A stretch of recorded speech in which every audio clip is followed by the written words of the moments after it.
এই ভিডিওটা আপনার জন্য অনেক অনেক অনেক বেশি গুরুত্বপূর্ণ একটা ভিডিও। আপনার পুরো কলেজ লাইফ ডিপেন্ড করবে এই ভিডিওটার উপর। আপনি কলেজে কতটা আগায় থাকবেন এটা ডিপেন্ড করবে আপনার এসএসসির পড়ালেখার উপর। সবচেয়ে ইম্পর্টেন্ট হচ্ছে অধ্যায় 4 এবং অধ্যায় 5। অধ্যায় 4 এবং অধ্যায় 5 আপনাকে পড়ে আসতেই হবে। কেন? কারণ আমরা এই দুইটা চ্যাপ্টারের মিক্সচারটাই আসলে আমাদের অধ্যায় 3 এর নাম হচ্ছে মৌলের পর্যায়বৃত্ত ধর্ম ও রাসায়নিক বন্ধন। আসসালামু আলাইকুম ওয়া রাহমাতুল্লাহ। এসএসসি 26 বা এইচএসসি 28 ব্যাচ, এই ভিডিওটা আপনার জন্য অনেক অনেক অনেক বেশি গুরুত্বপূর্ণ একটা ভিডিও। অ্যান্ড পুরাটা লাইফ মানে আপনার পুরো কলেজ লাইফ ডিপেন্ড করবে এই ভিডিওটার উপর। সিম্পল কথা, আপনি আপনার কলেজে যতগুলো ভালো স্টুডেন্ট দেখবেন ওরা কিন্তু জন্মগতভাবে ভালো স্টুডেন্ট না। ওরা এসএসসি থেকে ভালো করে পড়ালেখা করে এসে ওই বেসমেন্টটা ক্রিয়েট করে আসছে বিধায় আপনার কাছে ওরা এখন ভালো স্টুডেন্ট মনে হচ্ছে। তার মানে এসএসসির বেসিক অবশ্যই ম্যাটার করবে আপনার এইচএসসি লাইফের উপর, রাইট? আপনার কলেজ লাইফের উপর। আপনি কলেজে কতটা আগায় থাকবেন এটা ডিপেন্ড করবে আপনার এসএসসির পড়ালেখার উপর। না হলে তো একটা ক্লাসের পর আরেকটা ক্লাস থাকতো না, রাইট? খুব মনোযোগ দিয়ে খেয়াল করেন। এই ভিডিওতে আমি আলোচনা করব কলেজ লাইফ শুরুর আগেই এসএসসির কোন কোন চ্যাপ্টার আপনাকে পড়ে আসতে হবে, অ্যাটলিস্ট পড়ে আসতে হবে। সো এই যে এখন আপনারা কলেজের ক্লাস স্টার্ট করেন নাই বা এসএসসি রেজাল্ট দেন নাই, এই গ্যাপটুকুতে আপনার মূলত কাজ কি থাকবে?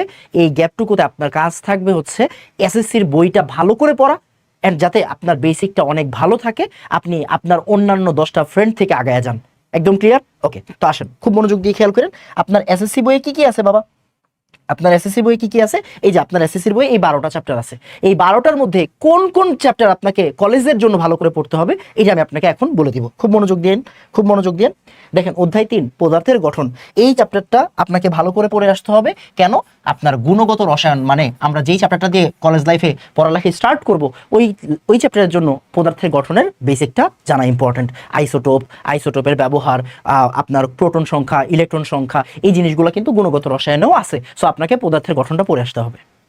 তারপর এই যে অধ্যায় 9 আপনাদের শর্ট সিলেবাসে আনফরচুনেটলি ছিল না, বাট অধ্যায় 9টা আমি আপনাকে সাজেস্ট করব অধ্যায় 9টা পড়ে আসার জন্য। অধ্যায় 9টা পড়লে দেখবেন এখানে অদক্ষেপের বিভিন্ন জিনিসপত্র ছিল যেটা কিনা আমার এই গুণগত রসায়নে লাগবে। ক্লিয়ার কিনা? এখানে অদক্ষেপের বিভিন্ন বিক্রিয়া আছে, এই বিক্রিয়াগুলো আসলে আমার গুণগত রসায়নে লাগবে। আপনি আয়ন শনাক্তকরণ যখন আমরা পড়াবো তখন আপনি দেখতে পাবেন। আপাতত আয়ন শনাক্তকরণ কি জিনিস এটা আপনার বোঝার দরকার নেই, আপনি অ্যাটলিস্ট অধ্যায় 9টা পড়ে আসেন। এরপর সবচেয়ে ইম্পর্টেন্ট হচ্ছে অধ্যায় 4 এবং অধ্যায় 5। অধ্যায় 4 এবং অধ্যায় 5 আপনাকে পড়ে আসতেই হবে। কেন?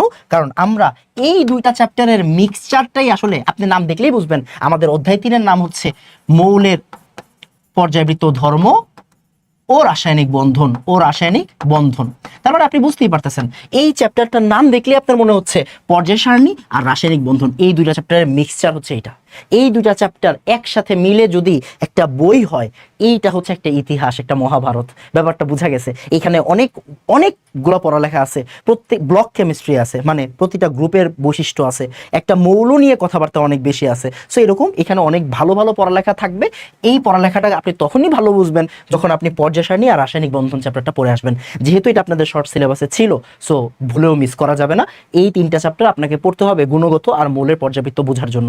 এরপর আপনাদের অধ্যায় 7 এবং অধ্যায় 9 পড়ে আসতে হবে। অধ্যায় 7 আপনাদের শর্ট সিলেবাসে ছিল, অধ্যায় 7টা আপনাদের পড়তে হবে। আমাদের চ্যাপ্টার 4 বা রাসায়নিক পরিবর্তন যেটা চ্যাপ্টারটা আছে, এই পরিবর্তনটা বোঝার টাইমে আমাদের লাসাতেলের নীতি আপনারা পড়ছেন না অধ্যায় 7-এ? অধ্যায় 7-এর লাসাতেলের নীতি কিন্তু রাসায়নিক পরিবর্তনেও পাবেন, রাইট? উভমুখী বিক্রিয়া, আপনার একমুখী বিক্রিয়া, উভমুখী বিক্রিয়া, তো এই টপিকগুলা রাসায়নিক পরিবর্তনে আছে। সো এই টপিকগুলো আপনাদের এসএসসিতে কোন চ্যাপ্টারে ছিল? রাসায়নিক বিক্রিয়া চ্যাপ্টারে ছিল। সো রাসায়নিক বিক্রিয়াটা ভালো করে পড়ে আসতে হবে। তারপর অধ্যায় 9-এর এসিড ক্ষার সমতাটাও আমার লাগবে, এই চ্যাপ্টারের জন্যই লাগবে, রাসায়নিক পরিবর্তনের জন্যই লাগবে। সো আমি যদি একদম শর্টলি বলি, আপনার কলেজ লাইফের প্রথম বর্ষে ভালো করার জন্য, ফার্স্ট ইয়ারে ভালো করার জন্য এসএসসির কোন চ্যাপ্টারগুলো আপনার জন্য ইম্পর্টেন্ট? অধ্যায় 3, অধ্যায় 4, 5, অধ্যায় 7 এবং অধ্যায় 9। তাহলে ভাই সেকেন্ড পেপারের জন্য কোনগুলো? আপাতত সেকেন্ড পেপারটা বলতে চাচ্ছি না, তারপরও আমি এখানে লিখে রাখছি। যেমন অধ্যায় 6 আপনাকে পড়ে আসতে হবে। কেন? কারণ সেকেন্ড পেপারে চ্যাপ্টার 3 আছে পরিমাণগত রসায়ন, ওই পরিমাণগত রসায়নের জন্য অধ্যায় 6টা আপনার জানা লাগে। তারপর আমাদের তড়িৎ রসায়ন আছে, তড়িৎ রসায়নের জন্য অধ্যায় 8টা আপনার জানা লাগে। তারপর এই যে অর্গানিক কেমিস্ট্রি একটা বিশাল জিনিস, রাইট? এই অর্গানিক কেমিস্ট্রি মানেই হচ্ছে আপনাদের অধ্যায় 11। সো এইগুলো সেকেন্ড পেপারের কথাবার্তা, এইগুলো আপাতত বাদ দেন। আপনাকে কলেজের ফার্স্ট ইয়ারে সবচেয়ে আগায় রাখবে এসএসসির এই চ্যাপ্টারগুলো যদি আপনি ভালো করে পড়ে আসেন। ঠিক আছে, সো এই ভিডিওটা এই পর্যন্তই থাকবে। আশা করি ভিডিওটা আপনার ভালো লাগছে। অ্যান্ড আমাদের এনাম ভাইয়ের এইচএসসি 28 ব্যাচের কোর্সে যদি আপনি ভর্তি হতে চান, আপনি ডিসক্রিপশনে দেখতে পারেন। আসসালামু আলাইকুম ওয়া রাহমাতুল্লাহ। ধন্যবাদ সবাইকে।